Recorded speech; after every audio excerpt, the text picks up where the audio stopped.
بسم اللہ الرحمن الرحیم والصلاة والسلام علی رسول اللہ وعلی آلہ وصحبہ اجمعین۔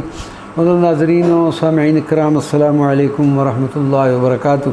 آج ہم ایک عظیم شخصیت حضرت عبداللہ ابن ابی جمرہ رضی اللہ تعالی عنہ کے مزار مبارک کے حوالے سے مختصراً گفتگو کرتے ہیں۔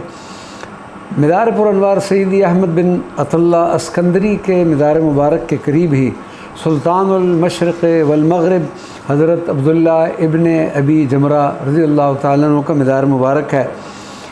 الحمدللہ اس مقام مقدس پر بھی حاضری کا شرف حاصل ہوا۔ احاطہ مزار میں جب ہم داخل ہوئے تو معلوم ہوا کہ آج حضرت ابن ابی جمرہ رضی اللہ تعالیٰ عنہ کا عرس مبارک منایا جا رہا ہے۔ کافی تعداد میں زائرین موجود تھے اور اعلیٰ قسم کا لنگر مہمانوں میں تقسیم کیا جا رہا تھا۔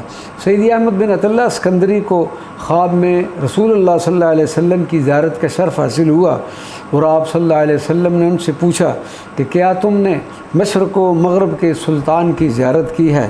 جس پر حضرت عبداللہ احمد بن عطیہ اسکندری نے جواب دیا کہ مشرق و مغرب کے سلطان کون ہیں؟ فقال له صلی اللہ علیہ وسلم، جس پر نبی کریم صلی اللہ علیہ وسلم نے فرمایا عبداللہ ابن ابی جمرہ، کہ وہ عبداللہ ابن ابی جمرہ ہیں اور ان کا مقام یہ ہے کہ جس پر ان کی نظر پڑ جائے اس پر جنت واجب ہو جاتی ہے۔ الحمدللہ ہمیں حضرت کی قبر مبارک کی زیارت کا شرف نصیب ہوا۔ اللہ تبارک و تعالی حضرت عبداللہ ابن ابی جمرہ کے فیوزات و برکات سے ہم سب کو مستفید فرمائے۔ وما علینا الا البلاغ المبین۔